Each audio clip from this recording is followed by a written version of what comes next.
Um momento de devoção com Deus, para encorajar, inspirar e bendicionar. Bom bini.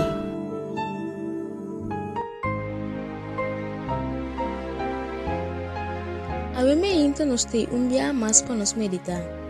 Me quero desejar um feliz meinta e danke por escuta. A nos título de meditação tabisa, acaso essa kita algo para mim mesmo?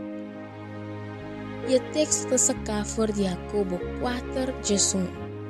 E a tabisa, Romanan no papia malo de outro, e sunco papia malo de surumang of husge, ta papia malo de lei e ta husga lei.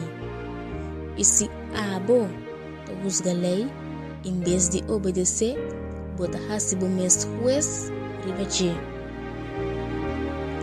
Deus é o único autor de lei. Pues é só por juzgar, é só por salvar.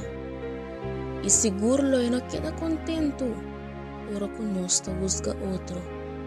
Quanto bia nós por escutar um sermão, predicache, e nós está pensando, essa aqui é bom tema para Pedro.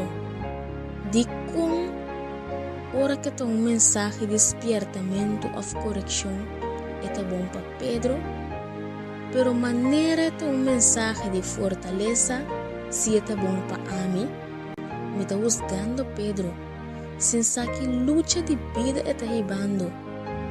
Quizás Pedro está que exclama todo dia na Deus, para Deus ajudar com sua debilidade. Acaso essa aqui porta algo para mim mesmo? Me quero meditar a riba o título e o versículo aqui.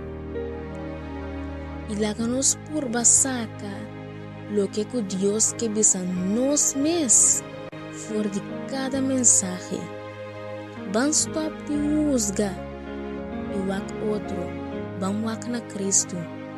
Para se nós ta wak na Cristo, nós lo tem grado alto de espiritualidade. Feliz dia verdadeiro, Pablo.